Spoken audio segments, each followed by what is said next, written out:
Welcome to You're Hired. Job interview preparation, job search strategies that work. Make no mistake.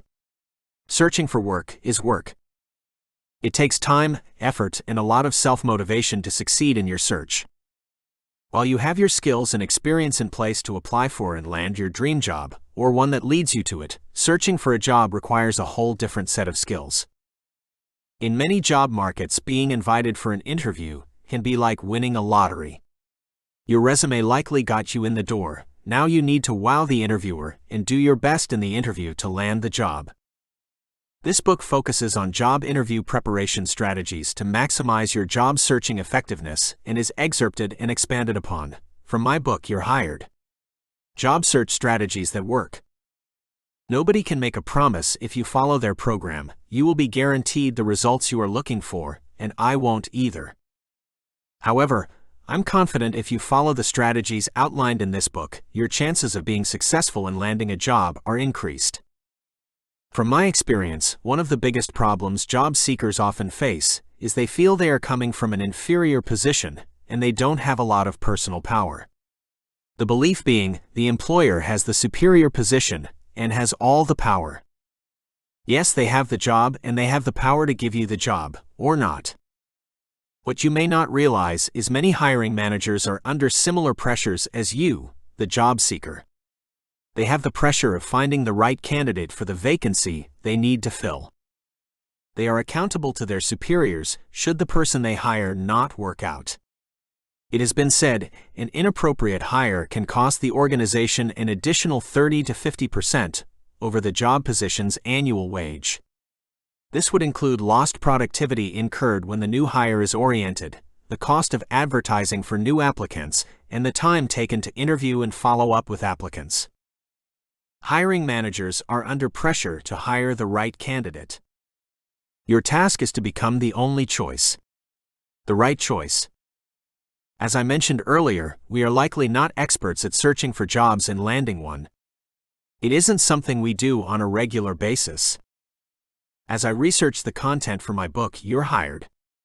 Job search strategies that work, I found the problem is compounded by a lack of hard facts on what are the best practices for job searching. I'm reminded of an old parable about a group of blind men who were required to touch an elephant and to describe their observations. Each one felt a different part, but only one part, such as a tusk or the trunk. When they compared notes, they learned they were in complete disagreement. I found the same to be true when researching strategic job searching skills. Each web page from my search results on the internet spoke from the perspective of the writer, whether they were a resume writer, an employer hiring manager, recruiter, etc. Much the same as the blind men describing what an elephant looks like, their advice is from their perspective. That makes sense to me. We all create our own reality. My reality is completely different from anyone else's. The problem is the job search experts state their observations as hard facts. They believe what they write is true. And then the next article you read will dispute what the first expert had said, and they will present their truths. How can something be both true and false at the same time? You must never do this. You must always do this. Same advice. Can something be both yes and no? I don't consider myself an expert at job searching. What I am very good at, though, is taking subjects people struggle with, finding better, easier ways to do things, and breaking it down to basic strategies that work. I create systems to solve problems. Years ago, I moved my family across Canada to a city where I didn't know anyone. I had a brand new home built for me, but I didn't have a job waiting for me when I got there. At the time, the new location was very hostile towards people who had moved from the east to the west coast. I often heard, "You Easterners come out here and steal our jobs." I found jobs were limited. I found getting an interview for a position I had applied for was like winning a lottery. I also found my new geographical area had what they called a sunshine tax. As a desirable place to live, the cost of living is higher, and employers believe they can get away with paying their employees lower wages. The idea being you, the worker, should be grateful to have a job, and the employer can get away with paying you less. If you don't want the job, somebody else will. I got so tired of hearing about stealing local jobs, I started to change my story when I attended local business networking events. Instead of saying I was unemployed, I would say I had retired early.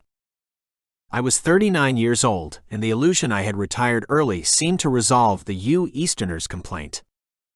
However, I used to add, if the right job came along, I would likely consider going back to work.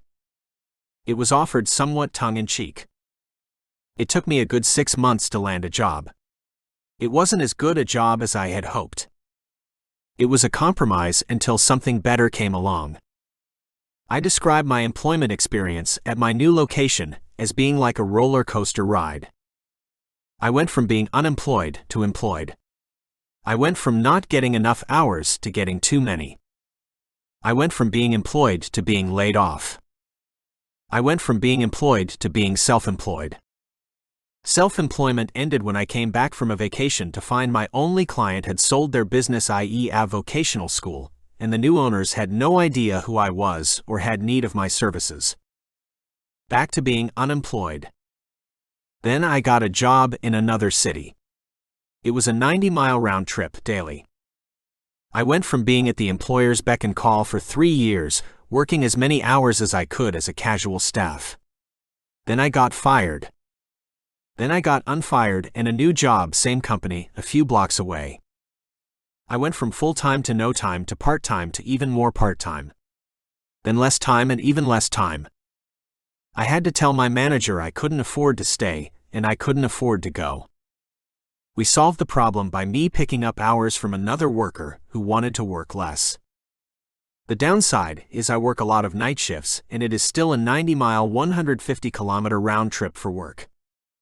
I think you can see why I call it a roller coaster ride. Over the years, I have been invited to numerous job search training programs as a guest speaker, promoting the value of public speaking skills to the job search and interviewing process as well as networking skills. Throughout this book, I will be providing you with what I consider to be best practices for preparing for a job interview. Some content may disagree with what the so-called experts would say, but then again, the next one would likely agree with me. If you are a sports fan, you will recognize that any sport has a set of rules in varying degrees of competition. Searching for a job, your job, is a competitive situation. It could come down to 2 or more possible candidates, hopefully you being one of them, having very similar credentials and qualifications. If there was ever a time self-promotional skills and self-confidence would come into play, it would be in the job searching and interviewing process. Being able to effectively promote yourself can make the difference between landing the job and a "thank you very much, but we won't be hiring you at this time." Welcome aboard, and I hope you enjoy our journey together. Section 1: Introduction to Job Interviewing. Chapter 1: The Initial Phone Call. Your resume wowed them. They want to speak with you in person. Now what? The interview process starts from the very first phone call the prospective employer makes to you to arrange for an interview. Be prepared. You are being judged.